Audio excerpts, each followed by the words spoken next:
We cross swords. I won't be able to stop.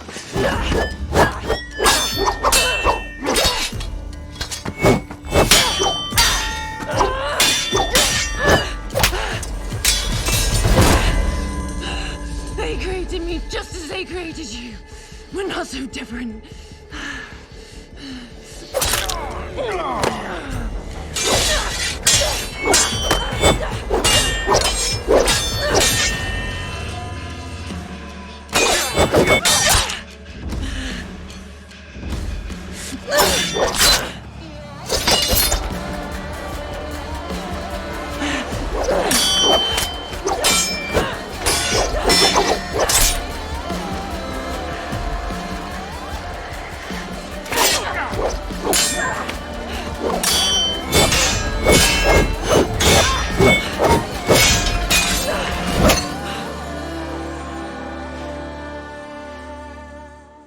Welcome back, everyone. It's Charlie. This is going to be my Witcher Netflix Top 10 WTF video for the first half of the season. It dropped this weekend, but because there's so much Star Wars stuff happening, I think a lot of people have only made it through the first part of the episodes. But if you're new to the channel, be sure to subscribe to get everything. I will be doing more videos for this series through the next week just because it's the holiday, so everyone's slowly catching up with everything. Obviously, careful for spoilers from the first half of the episodes in The Witcher Netflix. It's pretty accurate to the books, so if you've read any of the books or you played the games and they deal with some of the backstory during the games, you have a pretty good idea for what's going on during this. I'll explain what's going on with the timeline too, because one of the big changes they made is the way they tell the story. So top 10 WTF and Easter eggs, starting with number 10, the timeline. There's a very important reason why it seems like each of the three main characters, Geralt, Ciri, and Yennefer, have competing timelines. So a lot of what you see happening with Ciri at the beginning of the story is happening way later in Geralt and Yennefer's timeline, because they're very long-lived because of their mutations that they undergo, or technically it's enchantments in Yennefer's case. All of the TV show is adapting the books, not the video games. The video game story is a sequel to the book story, so think of this more as a Game of Thrones situation where they're adapting the novels. The story of the first season is largely based on the two first short story books, The Last Wish and Sword of Destiny. So the weird thing that happened in the United States is they didn't publish those books till after the other books. It was a bit of a Star Wars situation. Let's start with episode 4, then we'll do all the backstory in the prequels a little bit later. All the monsters that he fights in the first couple of episodes through the main season are right out of the books. For example, one of the names of the early short stories is The Lesser Evil, quote-unquote. That's the story of how Geralt became the Butcher of Blaviken. So during episode 1, when they do that story, that's why the characters like Stregobor and Renfri keep repeating that line of dialogue. Kill Renfri because it's the lesser evil. No, kill Stregobor because that's the lesser evil.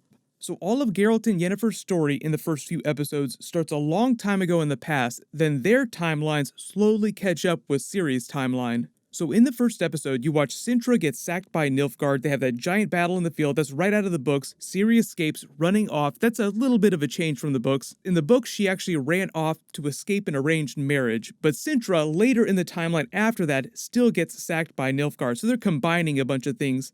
But because Geralt's timeline has been catching up with Ciri this whole time, you get the reveal about midway through the season that Geralt was here while Cintra was getting sacked. He was just stuck in the dungeon the whole time.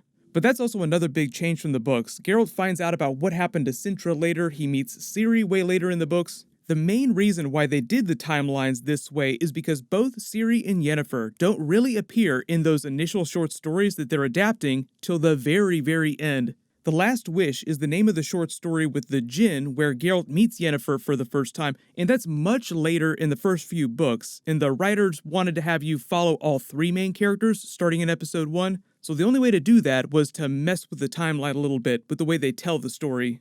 But number 9, WTF, Geralt becomes the Butcher of Blaviken. Like I said, this is basically the entire story of the first episode, based on the short story, The Lesser Evil, quote-unquote, as they repeated the line of dialogue during the episode. But it's the same basic plot as it is in the books. Stregobor is a total asshole mage working for the Brotherhood of Sorcerers, and he learns about the Curse of the Black Sun, a prophecy that says a bunch of girls born under an eclipse will become possessed and destroy the world. So a long time ago, he does what any crazy sorcerer would do. He goes around trying to kill all the women that were born under the eclipse. He also spends a lot of his free time vivisecting the bodies. He really likes poking around in people's innards, so he's way worse in the books than what the show made him out to be. Renfri just happened to be a princess born under an eclipse, so her mother, the queen, just gave her over to Stregobor to get rid of. Oh wow, she's gonna destroy the world, well we gotta get rid of her. The backstory that she tells to Geralt during the episode is pretty accurate to the books. She escaped her captor, then spent the rest of her life plotting her revenge against her mother and against Stregobor. The reason Geralt is forced to kill her, even though he hates Stregobor, finds him deplorable, is that Renfri claims she's going to slaughter all the innocent townsfolk here in the street until Stregobor comes out of his tower, which he's definitely not going to do. So Geralt has to stop her to save all these innocent lives. She's kind of turned into a monster, and the episode is meant to show you that sometimes people are worse than the actual monsters that Geralt's usually hired to fight. That's why they juxtapose it by having him fight the Kikamura at the top of the episode. Like he's fighting a monster, but that monster might seem bad, not quite as bad as the human monster that Stregobor and Renfri are. One of the taglines of the show is also, sometimes the worst monsters are the ones we create, as in Stregobor created the monster that Renfri turned into through his actions. Thematically, that will also play through the rest of the major storylines of the series, like Sintra, what's going on with Nilfgaard, the reason why they sacked Sintra, what's going on with Emperor Emir, who you really only learn about halfway through the season. It'll become more clear once we get into Season 2. There are a couple things that they don't reveal during Season 1, so I'll try to step around that because it does get kind of spoilery, so I'll be sure not to include that stuff in this video.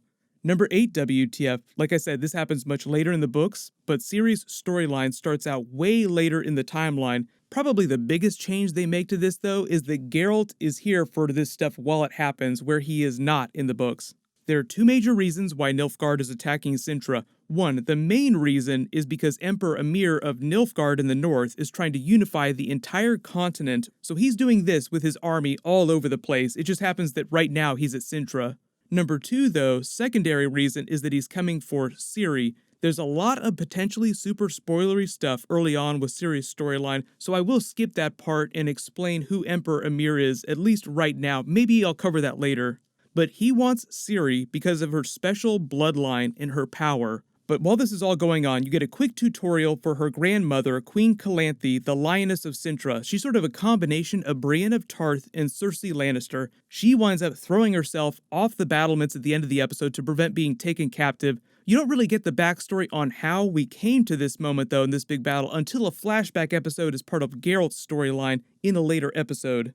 Number 7, though, meet Ciri and her special blood and powers. But she has what you would call the elder blood in her veins, passed down through her mother's side of the family. Her great-grandmother, the queen's mother, had the power, but it skipped her grandmother, Queen Calanthe, and manifested in both Ciri's mother, Pavetta, and now Ciri herself. Quick tutorial on what the elder blood is and what it means. So the Elder Blood is a genetic program initiated by elven mages a long time ago for the purposes of creating an extraordinarily gifted child whose power would exceed their own, and they spend a lot of time in the first half of the season explaining that elven mages are the most powerful. They're the original magic users of the continent. There's an elven prophecy about a child of the Elder Blood one day saving the elves from total annihilation. A long time ago, in this genetic line, one of the elves mated with a human and created the line that Ciri comes from, so that's how she wound up with the Elder Blood. So throughout the series, a lot of competing interests, both elven, both human, evil people, good people, all want to get their hands on Ciri to use her power. Really good example of how powerful she is. Yennefer is 1/4 elf by blood. That by itself makes her way more powerful than a regular human mage. Ciri, because of her elder blood, is like god tier powerful, but very few people actually understand how her power works. One of those people that you meet later in the series, Vilgefortz, understands. He's a mage. He doesn't start out being super evil, but he's one of the main antagonists of the book series, along with Emperor Emir. But if we're making video game jokes here, Ciri is more of like the side fetch quest for Emperor Emir as part of his larger campaign to unify the continent with all these wars. Number 6, Yennefer's origin story. You don't really get Yennefer's backstory until episode 2, but the big change they made from the books is that they give you Yennefer's backstory. In the books, she just shows up here in the Last Wish storyline during the Djinn adventure as a full-blown sorceress. Like, hello, how's it going? My name's Yennefer. For the most part, all the backstory that they give you for Yennefer is accurate to the books. She was abused by her father, she was born as a hunchback, she's taken in by the Brotherhood of Sorcerers to train. When she passes the necessary tests, she undergoes her enchantments that get rid of her deformities, but at the cost of her ability to reproduce. But eventually what happens is because neither she nor Geralt can sire children because of Geralt's mutations as a witcher and because of her enchantments, is that eventually they emotionally adopt Ciri as their daughter, so she becomes something of a mother figure to Ciri, Geralt becomes something of a father figure eventually.